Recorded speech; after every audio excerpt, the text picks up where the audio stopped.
O segurança cruzou os braços na entrada como se estivesse defendendo um tesouro, o olhar duro, varrendo cada detalhe da família. Parada à sua frente das sandálias gastas do pai, as mangas desbotadas da blusa da mãe, passando pelo tênis velho do menino e pelo vestido simples da menina, e bastou esse silêncio pesado para que todos ao redor percebessem que algo estava prestes a acontecer. Porque naquele restaurante luxuoso, onde os talheres brilhavam mais do que os sorrisos falsos dos clientes, não havia espaço para quem não combinasse com o cenário, e a família não combinava. O pai tentou falar primeiro, a voz baixa, educada, explicando que tinham feito uma reserva, que era um dia especial, que só queriam sentar e comer. Mas o segurança sequer respondeu, apenas inclinou a cabeça para dentro do salão, como se pedisse confirmação silenciosa de alguém. E então veio a frase que cortou o ar como uma lâmina. Aqui não é lugar para vocês. Algumas pessoas fingiram não ouvir.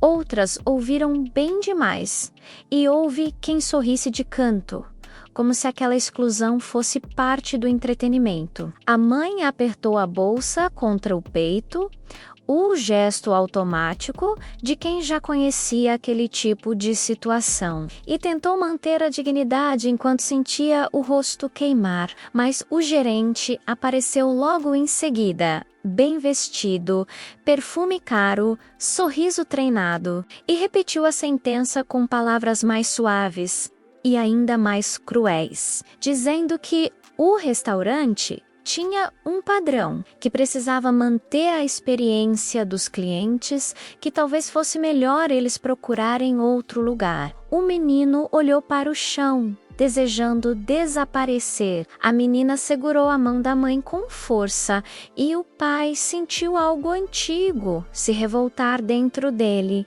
Uma mistura de vergonha e raiva que ele aprendeu a engolir ao longo da vida, porque discutir nunca adiantava. Ao redor, taças tilintavam, risadas continuavam, e um casal bem vestido cochichava, apontando discretamente para as roupas simples da família, como se aquilo explicasse tudo. O pai respirou fundo e tentou mais uma vez, dizendo que tinha dinheiro para pagar, que trabalhava duro, que não estavam pedindo favor algum, mas o gerente ergueu a mão encerrando a conversa e pediu ao segurança que os acompanhasse para fora, como se fossem um incômodo, um erro a ser corrigido rapidamente. Nesse momento, a humilhação deixou de ser silenciosa e virou espetáculo, porque o empurrão não foi forte, mas foi visível, e alguns clientes finalmente olharam sem disfarçar,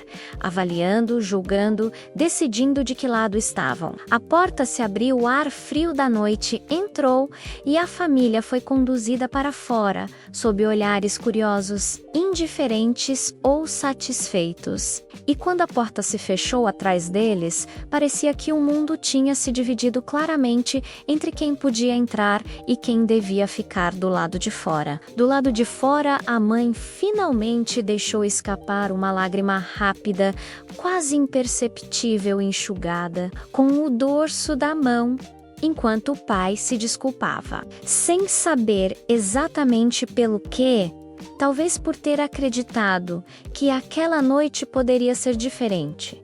Talvez por ter exposto os filhos a mais uma ferida. O menino chutou uma pedrinha na calçada.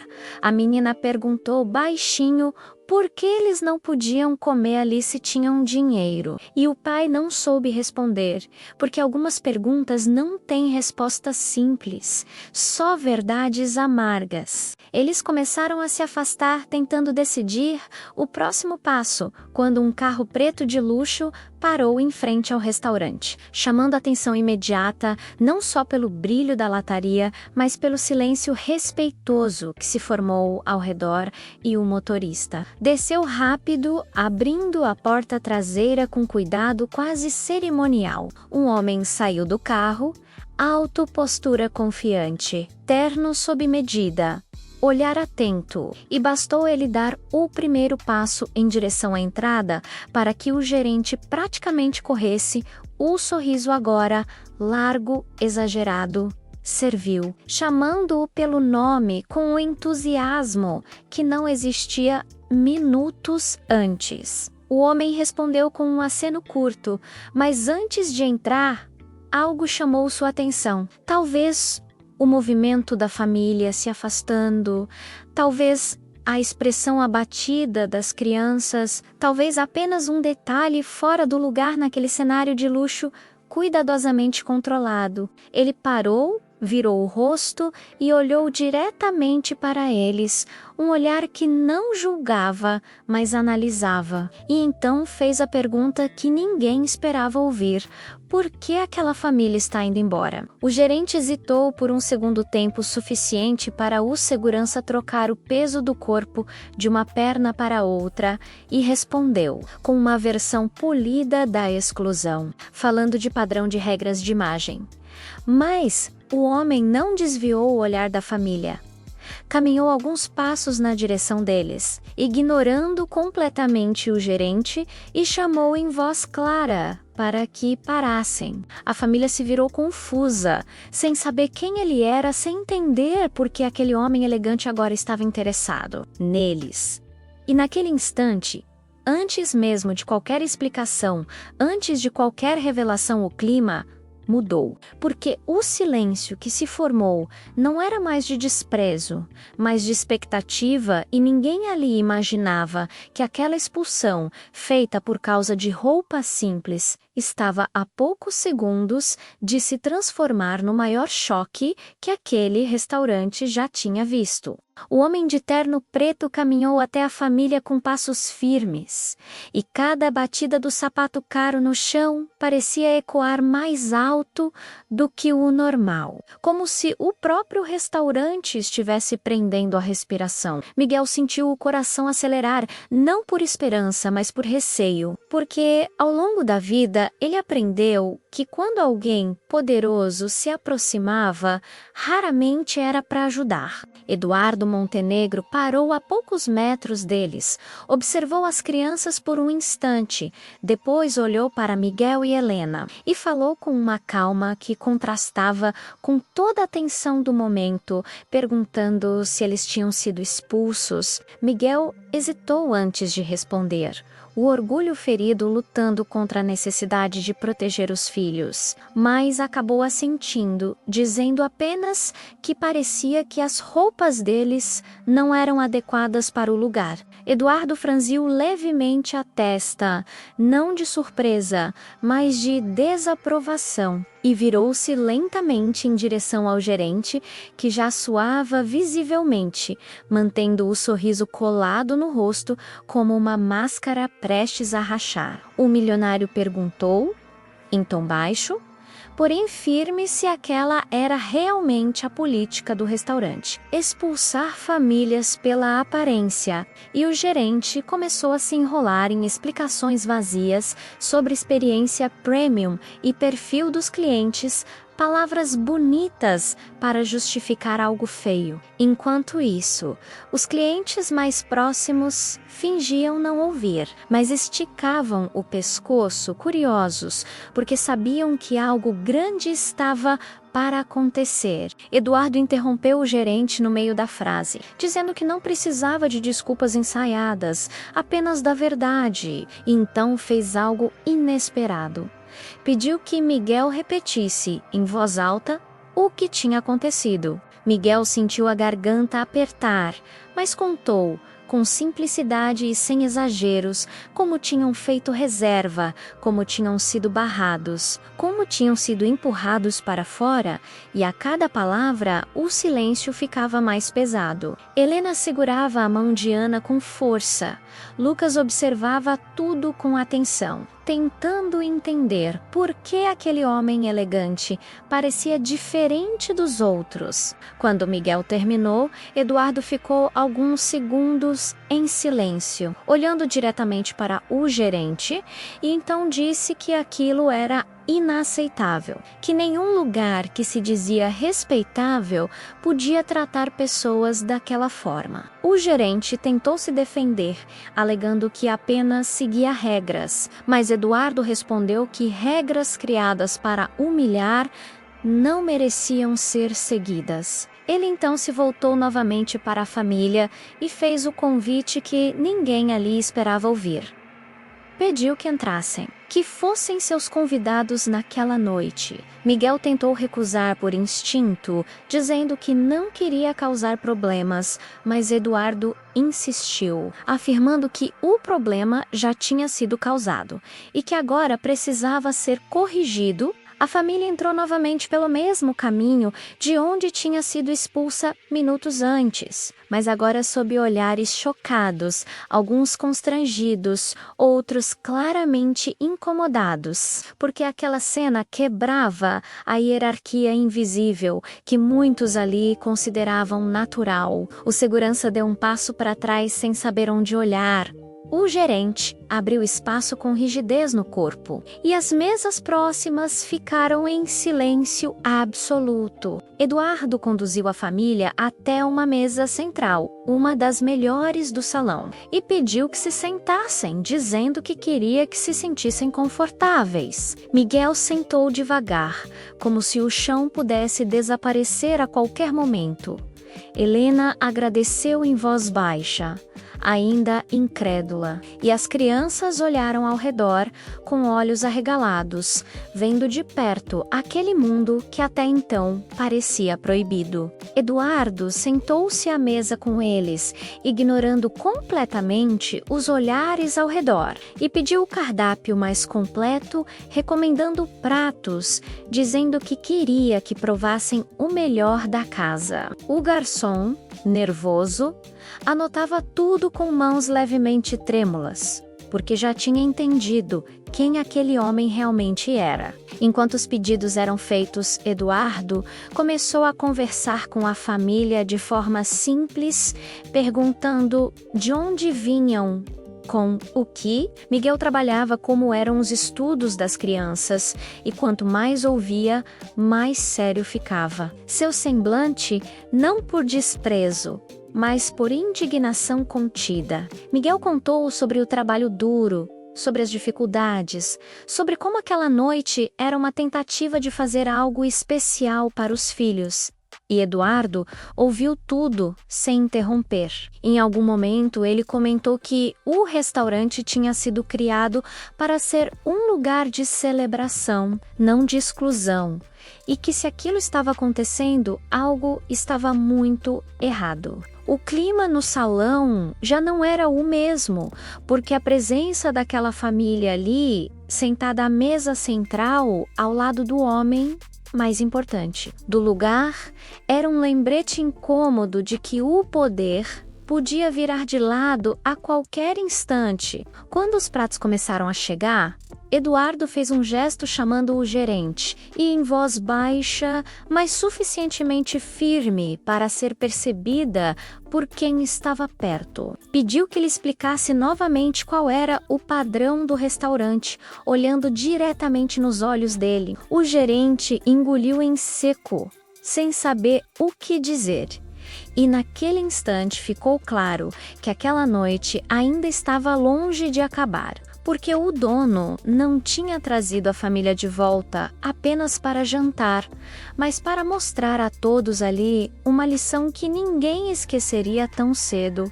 O gerente permaneceu em pé ao lado da mesa, as mãos unidas à frente do corpo, como alguém aguardando sentença. Enquanto o burburinho contido do restaurante tentava voltar ao normal, sem sucesso. Eduardo observava o homem com calma, mas havia algo em seu olhar que deixava claro que aquela não era uma conversa comum. Ele repetiu a pergunta, agora com mais firmeza, pedindo que o gerente explicasse, ali diante de todos, qual era exatamente o padrão que justificava expulsar uma família. O gerente tentou rir um riso nervoso, dizendo que talvez tivesse ocorrido um mal-entendido, que ninguém tinha sido expulso de verdade, apenas orientado, mas Eduardo o interrompeu apontando discretamente para a porta, por onde Miguel e sua família tinham sido conduzidos minutos antes. O silêncio voltou a dominar o salão,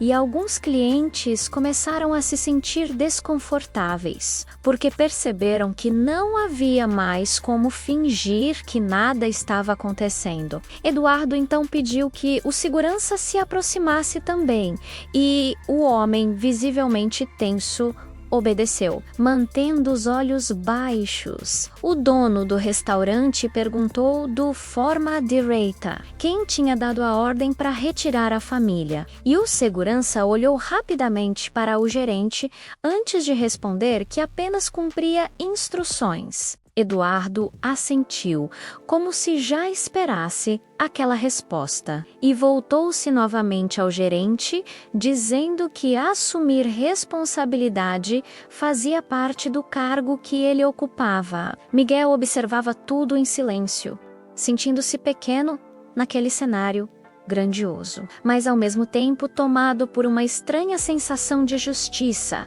algo raro em sua vida. Helena mantinha a postura ereta, tentando transmitir tranquilidade às crianças, embora por dentro o coração ainda estivesse disparado. Eduardo então pediu que o gerente explicasse para Lucas e Ana por que eles não podiam comer ali por causa das roupas. E aquela foi a gota d'água, porque o gerente empalideceu, percebendo o peso cruel daquela exigência. Ele balbuciou algumas palavras desconexas, incapaz de olhar diretamente para as crianças, e Eduardo deixou claro que não aceitava respostas vagas, porque discriminação não se escondia atrás de termos elegantes. Alguns clientes começaram a cochichar, e havia quem demonstrasse clara reprovação ao gerente, enquanto outros ainda pareciam incomodados não com a injustiça, mas com o fato de aquela cena estar atrapalhando seu jantar. Eduardo então se levantou da mesa e sua altura impôs uma presença ainda mais forte no ambiente, e anunciou que queria que todos ouvissem o que tinha a dizer. Ele contou em poucas palavras que aquele restaurante tinha sido construído com esforço, mas também com a ideia de respeito, e que nunca tinha autorizado ninguém a tratar pessoas como inferiores por causa da aparência. Revelou que já tinha passado por situações semelhantes no início da vida, quando o dinheiro ainda não existia, e que talvez por isso aquela cena tivesse chamado sua atenção. O gerente tentou se justificar mais uma vez, dizendo que apenas seguia o que acreditava ser a expectativa do público, mas Eduardo respondeu que, se aquela era a expectativa, então era o público que precisava aprender algo naquela noite. Ela anunciou de forma clara que o gerente estava sendo afastado imediatamente do cargo e que o segurança seria realocado para treinamento, porque cumprir ordens injustas também tinha consequências. Um murmúrio percorreu o salão, misto de surpresa e choque, e alguns clientes trocaram olhares incrédulos, percebendo que aquela noite tinha tomado um rumo irreversível. Miguel sentiu um nó na garganta, não por vingança, mas por alívio, porque pela primeira vez alguém com poder estava escolhendo o lado certo. Eduardo então voltou a sentar-se à mesa e pediu que a família continuasse o jantar, dizendo que aquilo ainda era apenas o começo. Os pratos já estavam ali quentes, bem apresentados, mas ninguém tinha tocado na comida, tamanha era a tensão que pairava no ar. Eduardo fez um gesto tranquilo, incentivando-os a comer, e tentou mudar o clima, conversando com as crianças, perguntando sobre a escola, sobre sonhos, sobre o que gostariam de ser no futuro. Lucas respondeu timidamente que gostava de números, que sonhava em ser engenheiro, e Eduardo sorriu, dizendo que o mundo sempre precisava de bons engenheiros. Ana disse que queria ajudar pessoas, sem saber exatamente como, e Eduardo comentou que aquela já era uma qualidade rara. Aos poucos, a família começou a comer, ainda com certa hesitação, mas sentindo que algo importante estava acontecendo. O restaurante, porém, não tinha esquecido o que estava em curso, e muitos clientes agora observavam com atenção cada movimento, conscientes de que estavam testemunhando mais do que uma simples correção de erro, mas uma mudança de postura. Eduardo então fez um sinal para um funcionário do administrativo, pedindo que anotasse tudo o que tinha ocorrido, porque ele queria revisar pessoalmente as políticas do lugar. Ele deixou claro que aquela noite serviria como exemplo e que nenhum funcionário voltaria a agir daquela forma sem enfrentar consequências sérias. Enquanto isso, Miguel começou a perceber que aquela humilhação inicial estava se transformando em algo maior. Algo que ia além daquele jantar, porque o olhar de Eduardo não era apenas de quem queria consertar um erro pontual, mas de quem estava prestes a tomar uma decisão que mudaria não só a vida daquela família, mas o funcionamento inteiro daquele restaurante. E talvez muito mais do que isso. O clima no restaurante já não era apenas de tensão, mas de expectativa contida, como se todos soubessem que ainda havia algo por vir. Algo que não se resolveria apenas com um pedido de desculpas ou uma demissão anunciada. Eduardo terminou de ouvir as anotações feitas pelo funcionário do administrativo. Fez algumas perguntas técnicas, rápidas, precisas, e ficou claro que ele estava montando mentalmente um plano maior. Miguel percebeu que aquele homem não agia por impulso, mas por convicção, e isso lhe causou ainda mais respeito. Enquanto a família continuava a jantar, agora com movimentos um pouco mais soltos, Eduardo começou a fazer perguntas mais profundas a Miguel, querendo entender sua história além daquela noite. Miguel falou do trabalho como pedreiro das longas jornadas, sob o sol das obras que ajudou a erguer sem nunca ter seu nome lembrado. Falou do sonho simples de dar estabilidade aos filhos, de garantir que eles não precisassem passar pelas mesmas humilhações. Helena complementou, contando sobre os sacrifícios diários, sobre economizar em tudo, sobre ensinar as crianças a respeitar as pessoas independentemente da aparência. E Eduardo ouviu tudo com atenção genuína, sem interromper, como alguém que reconhecia valor em cada palavra. Em determinado momento, ele comentou que muitos dos prédios mais caros da cidade tinham sido construídos por mãos como as de Miguel, e que era irônico que lugares erguidos pelo esforço de pessoas simples muitas vezes se tornassem espaços de exclusão. Essa frase ficou ecoando na mente de Miguel, que sentiu um misto de orgulho e tristeza. O jantar avançava,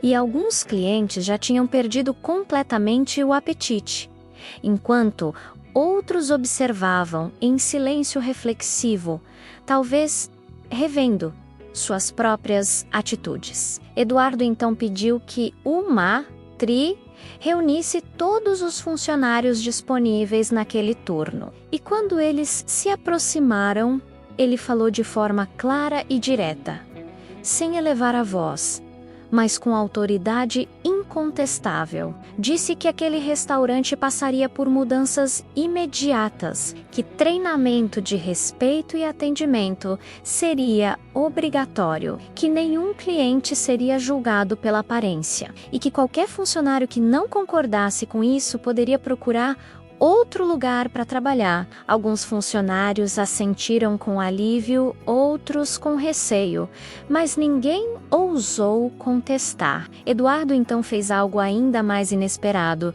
Pediu que o restaurante fechasse as portas por meia hora, alegando manutenção interna, e orientou que os clientes que quisessem ir embora teriam a conta paga pela casa naquela noite. Houve murmúrios de surpresa, e alguns clientes se levantaram rapidamente incomodados, enquanto outros permaneceram, curiosos, querendo ver até onde aquilo iria. Com o salão parcialmente vazio, o ambiente ficou mais íntimo, menos teatral, e Eduardo voltou a se concentrar na família. Ele disse que aquela situação não podia terminar apenas como um gesto simbólico, porque humilhações como aquela deixavam marcas, especialmente nas crianças. Olhou para Lucas e Ana e pediu desculpas diretamente em nome do restaurante e de si mesmo, dizendo que eles nunca deveriam se sentir menores por serem quem eram. Lucas baixou a cabeça emocionado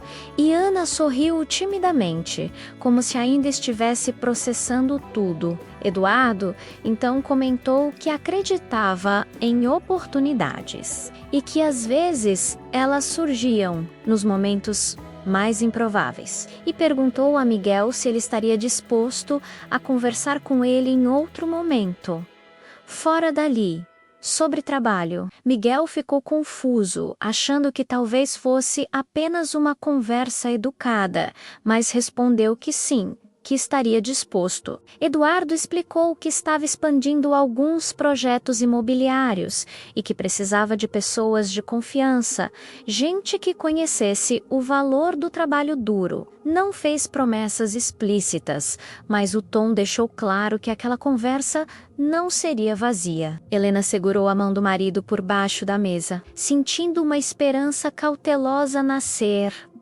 daquelas que a vida ensina a controlar, para não sofrer depois. Enquanto isso, o funcionário do administrativo voltou com alguns documentos preliminares e Eduardo pediu que fossem revisados depois, dizendo que aquela noite tinha revelado falhas graves que precisavam ser corrigidas rapidamente. Ele afirmou que o nome do restaurante não podia estar associado à vergonha, mas a exemplos de mudança. Miguel começou a perceber que aquela noite não seria lembrada apenas como um episódio de humilhação revertida, mas como um ponto de virada, algo que ele contaria aos filhos no futuro como prova de que dignidade existia, mesmo quando tudo parecia perdido. O jantar chegou ao fim.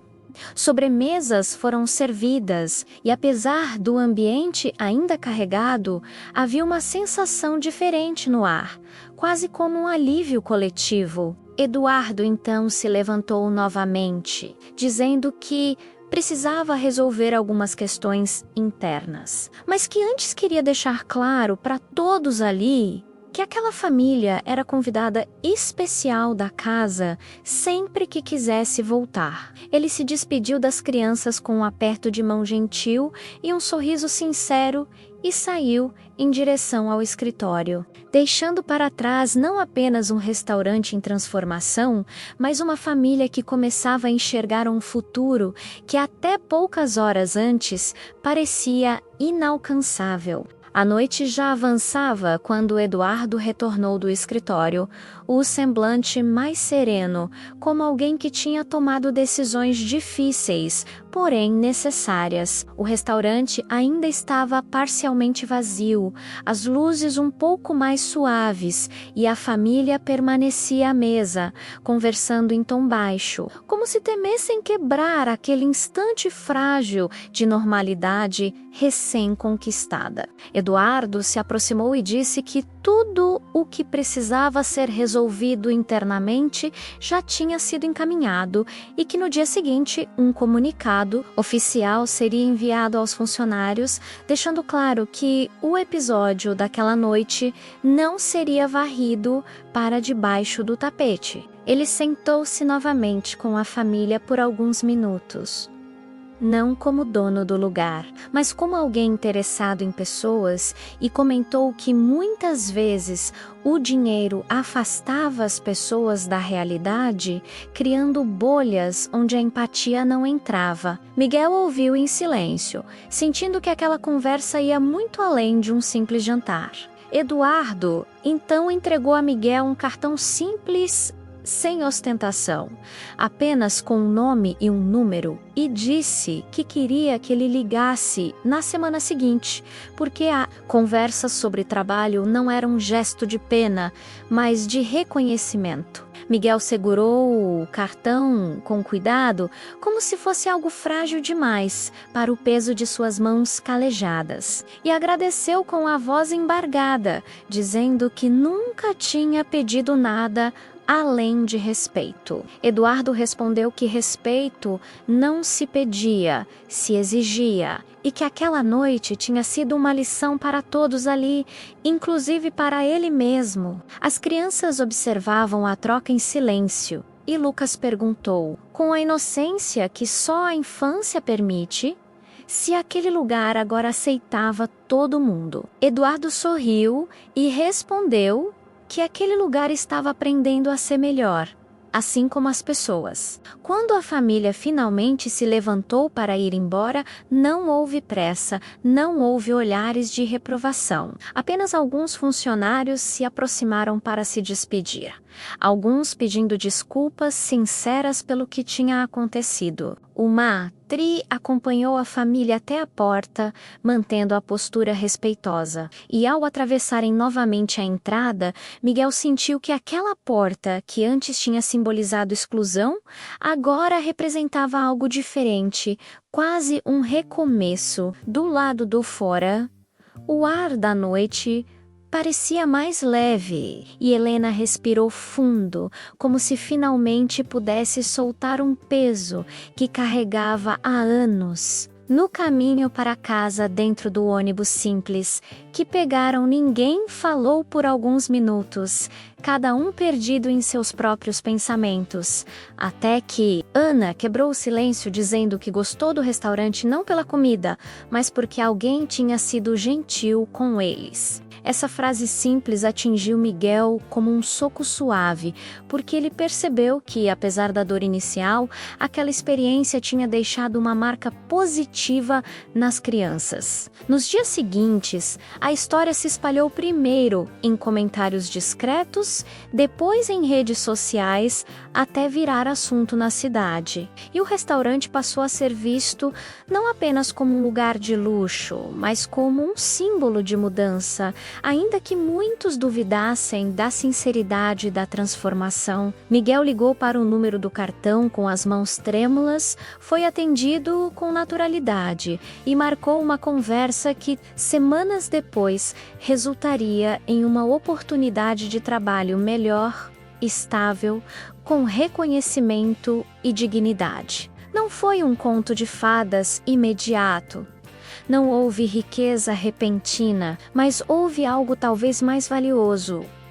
Portas que antes estavam fechadas começaram a se abrir. Eduardo acompanhou de perto algumas dessas mudanças, não por obrigação, mas por escolha, e fez questão de manter contato com a família, lembrando-se constantemente do motivo que o tinha levado a agir naquela noite. Meses depois, ao passar em frente ao restaurante, Miguel viu uma placa nova na entrada, simples, discreta, mas poderosa, dizendo que ali todas as pessoas eram bem-vindas. Ele parou por alguns segundos, observou as pessoas entrando e saindo, e sentiu um orgulho silencioso ao saber que, de alguma forma, a humilhação que tinham sofrido tinha se transformado em aprendizado coletivo. A família seguiu sua vida, ainda simples, ainda enfrentando dificuldades, mas agora com a certeza de que dignidade não dependia de roupas caras, e que às vezes o mundo podia surpreender quando menos se esperava. E naquela lembrança que parecia dolorosa no início,